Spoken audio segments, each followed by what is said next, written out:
Many of you have been told to be a lot more empathetic in today's world.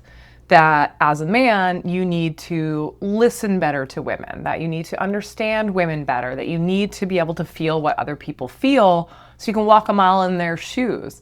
And for a lot of men, especially men that are dating again after a divorce, separation, long-term relationship, this message is going to hit deep because I know that you guys want to do your relationship right this time.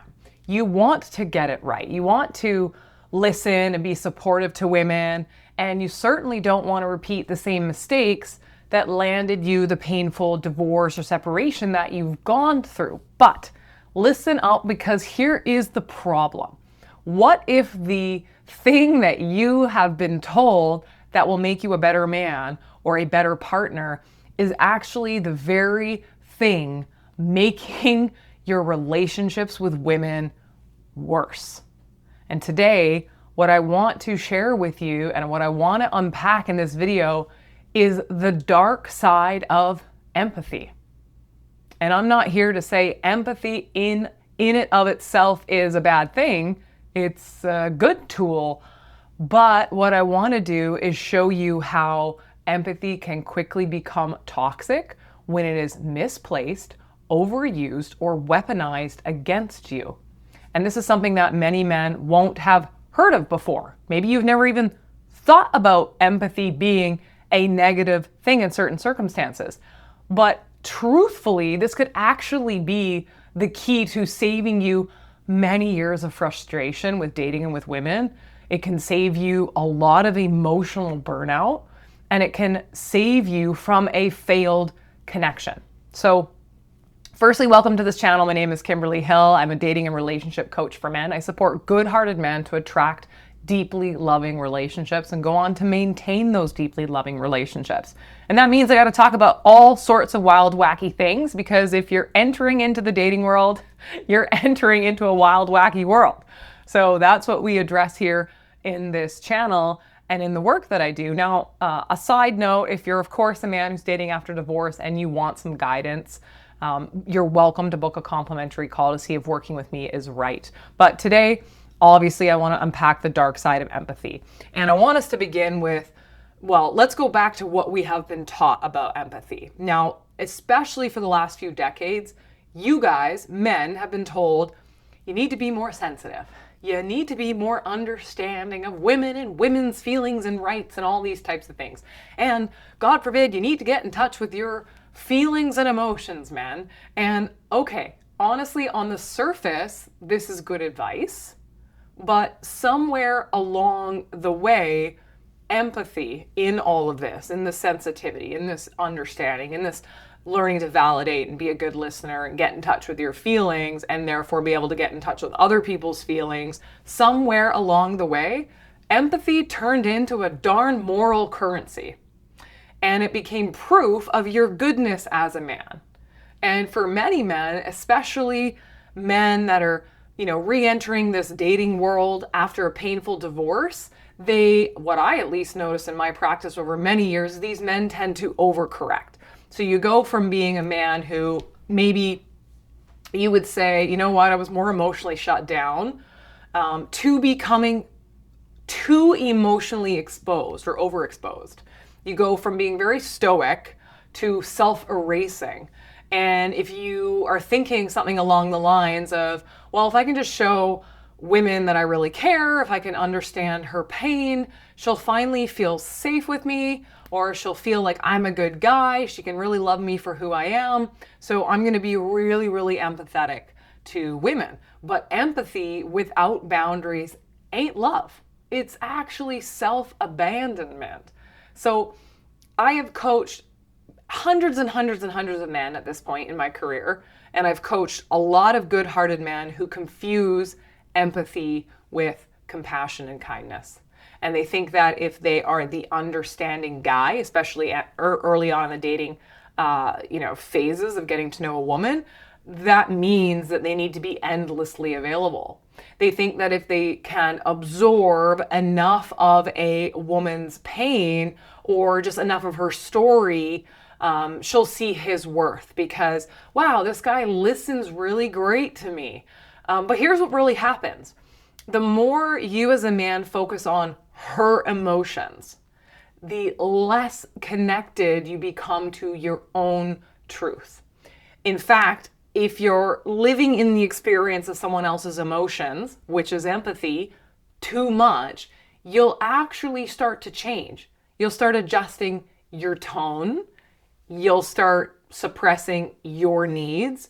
And I bet you won't share your opinions as much. Why? Because you just don't want to upset her, because you can imagine how it would feel being in her shoes and being upset. And so very, very quickly, you end up walking on emotional eggshells, right?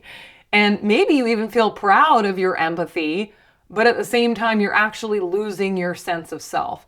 So empathy without discernment isn't actually love. It's emotional fusion. You're too connected to the experience of your partner to have your own experience. And many men end up like this in relationships, and polarity dies. So you think, well, I've given everything to this woman, and at the end of the day, she just chewed me up and spat me out.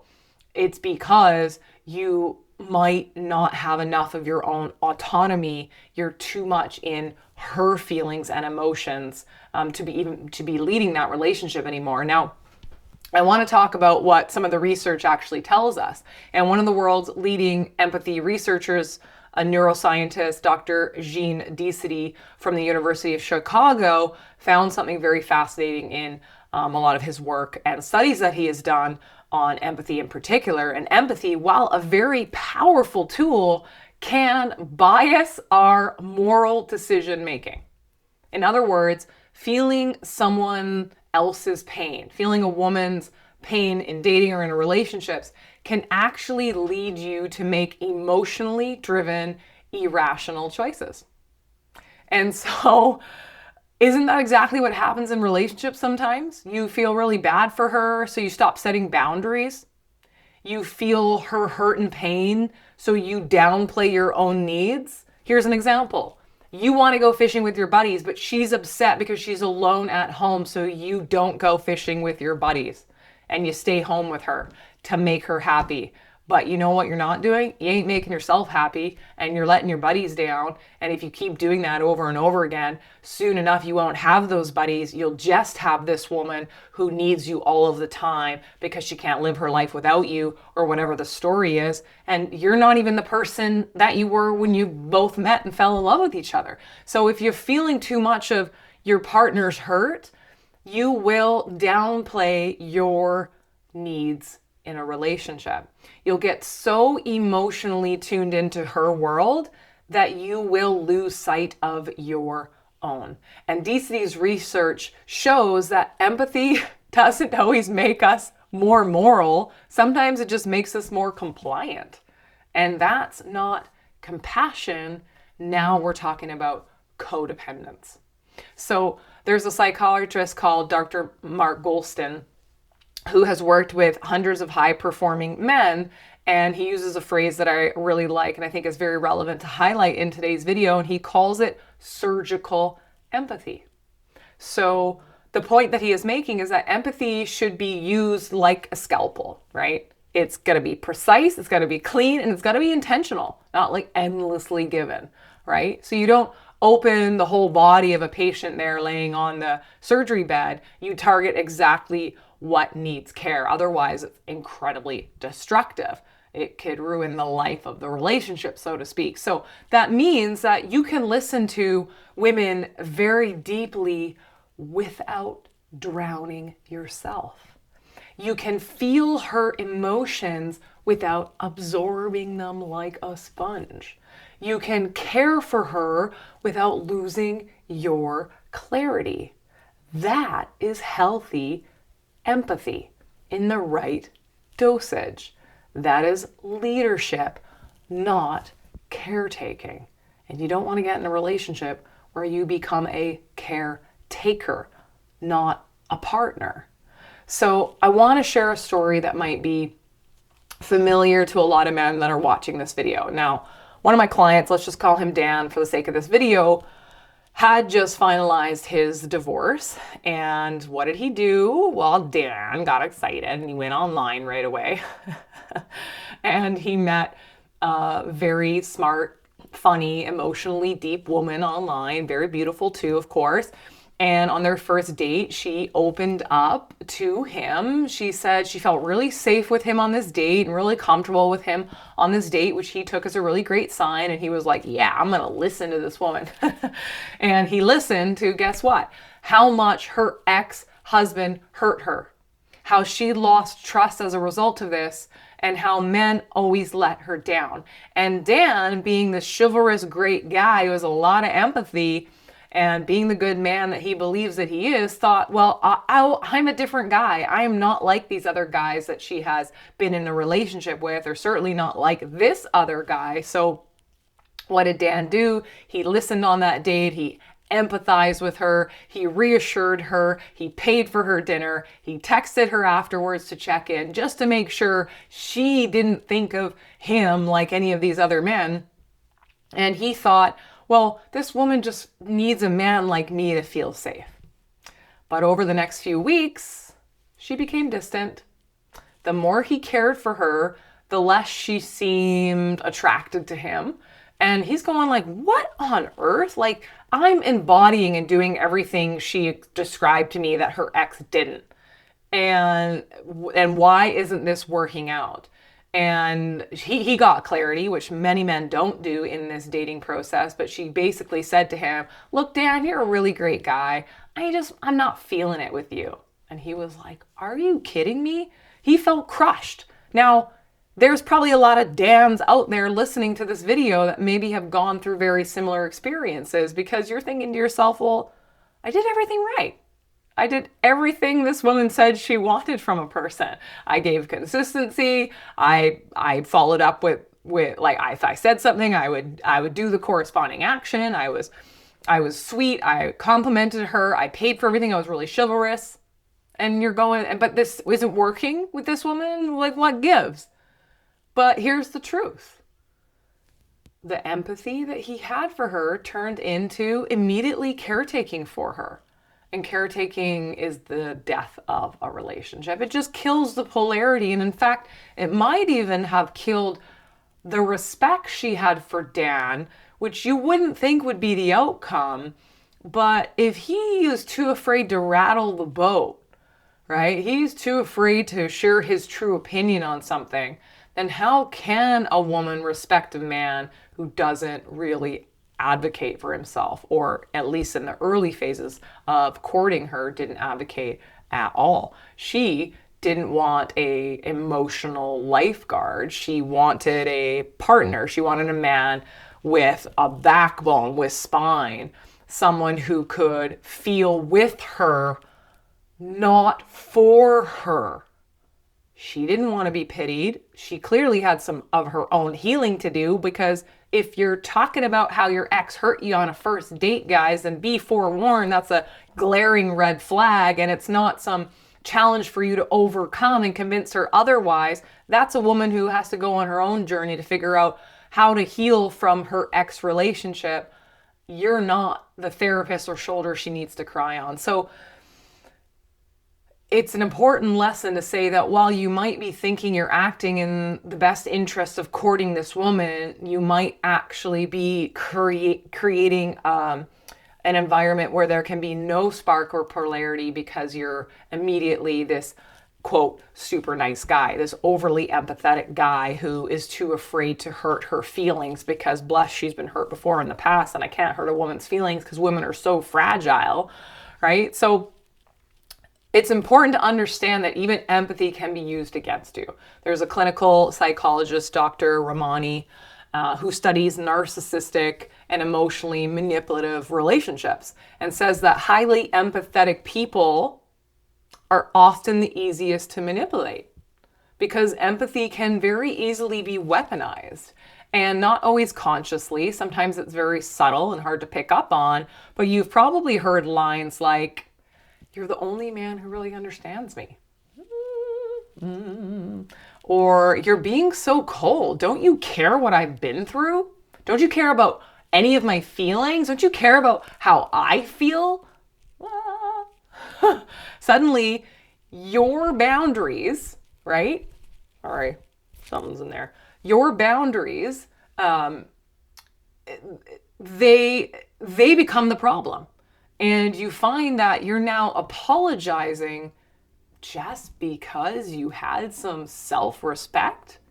That is not empathy. That's control dressed up as an emotion. And it keeps you very small. And it keeps you doubting your right to say no or stand up for yourself or boldly go into the necessary conflict that we need to have in relationships so people learn, boundaries and respect for one another.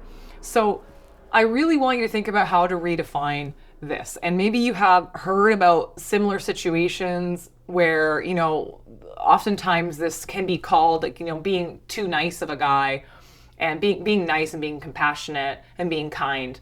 Have bucket loads of that. That's not the issue. The issue might be that you're too empathetic, that you're too much in your partner's feelings in order to even think about yourself. And if you can't think about yourself and have a direction and aim for your own life, then a woman can't join that journey with you. She's going to overtake it, and there's going to be no respect. Or in the case that you're dating a woman who's quite narcissistic, or maybe she's very malevolent, or she's been very abused in her life, she will weaponize these tools against you. Now, of course, not all women are like that, but many women have been raised to learn these traits, right? Instead of women like myself growing up, there were times in my life where it was okay to be outspoken, but most of the times it wasn't, because if I was outspoken or had a bold, explicit opinion, that was too masculine of a quality. So we learn to control in implicit ways, right? And that can be through passive aggressiveness or, using empathy as a weapon.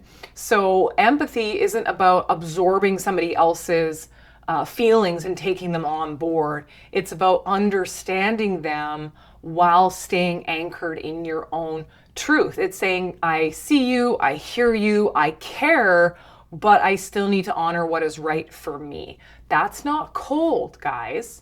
Doesn't make you a cold, heartless man, even though maybe you've heard that before, right? That's confidence. That's self-esteem.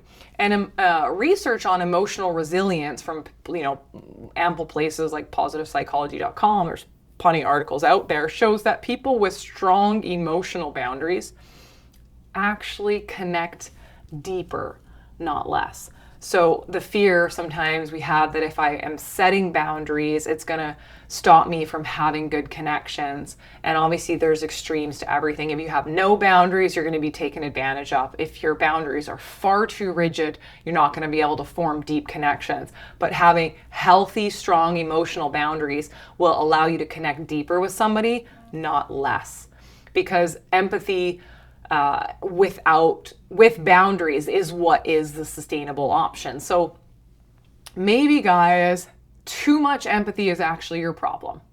And maybe it's time to really rethink what kind of empathy you need to have for women in dating and relationships, because the kind that is going to drain you isn't love, it's self-betrayal. So if you've been through a marriage where you're like, shit, I was actually too empathetic when I thought I wasn't empathetic enough, you might be going, holy, I'm having like an epiphany here. Because the kind of boundaries that makes you feel really small isn't compassion, it's control. Empathy needs to be anchored in strength, which means that in order to be able to have healthy empathy for somebody else, you need to be emotionally grounded yourself. Because if you are not emotionally grounded, you will get swept up and drift off to sea with whatever feeling somebody else is having in the moment. And that is not standing in your own power. That you're just a floating buoy going wherever the tide goes. And that's not what makes women feel safe. And that's not what makes relationships last. You can care deeply, but you can't care for someone and be collapsing at the same time. You can feel for somebody, but you don't want to fuse with them at the same time. You want to lead with your heart, okay? Your heart, and you stay rooted in your back, in your spine. And I wanted to address this today because nobody talks about empathy in this way. You know, many of you guys are out there dating and you're probably consuming content that is constantly telling you how to do something specific to be more empathetic to a woman. And I'm a woman that here that's saying like, yeah, we want you to have empathy for us, but I don't. As a woman, I do not want you to have so much empathy for me that you start absorbing all of my feelings. Then any emotion I have becomes yours. Then if I'm sad, then we're all sad. Well, shit, if I'm angry, then we're all angry. That doesn't help anybody. I want to be able to express my emotions without knowing that my emotional expression drags you down the depths with me. And I say that as someone who just recently, I've gone through some serious health stuff in the last few years. I was diagnosed with cancer. I went through cancer treatment. I'm now on the other side of all of that, still getting my follow-up tests and scans. Just recently I had a CT scan and an MRI just to make sure I'm still like healthy and going to be living. And I want to be able to share that with my partner and say like, hey, I'm feeling X, Y, Z about things. By the way, everything is really positive. So thank you for all the love that I've gotten from this community too, even though I don't talk about it a whole lot. It's definitely something that's always going on in my inner gut every day. But to be able to even share something that I'm feeling or going through, I don't want my partner to absorb all of it like a sponge or feel like he has to now carry the weight of my emotions so that I can just like float freely through life. I want a partner who's grounded enough in his own thoughts, feelings, and emotions that I can share what's going on for me and know that he's strongly rooted in his own thoughts and opinions. And because I'm blessed to have a partner that is, he can say to me, like, you're being a mess right now. He can say like, I can see that you're like completely distressed by all of this, but the fact that he can stand in his frame instead of just mushing and gushing with me or being overly empathetic gives me the safe container and space to express the truth of what's going on for me. And I want to be able to do that for my partner as well. When he has stressful things going on in his life, he wants to be able to come and share them with me without me getting frazzled with him. Because that's like two chickens with their heads cut off running around. Like nothing is getting solved at this point in time. So I hope that this video was really impactful for you. When I really learned about empathy being used as a manipulative tool, I'm naive enough to not really considered it deeply like I've shared with you in today's video. So I would love to hear your thoughts and comments below. Have you been the one that's been too empathetic? What happened in your relationship as a result? Or have you opened up to friends and family and had them being too empathetic that you feel like, hey, this isn't even a safe place to express myself? Or have you found that there's been people in your life that have weaponized empathy? Like, you need to feel what I'm feeling, you just don't get me. And therefore you feel like having a boundary is not okay or not appropriate. I'd love to hear your thoughts and open up a healthy dialogue and discussion on this. And if this is a video that somebody in your life needs to hear, send it their way. Certainly I wish someone had sent this to me many years ago. And hoping you guys all have an amazing day. Ciao.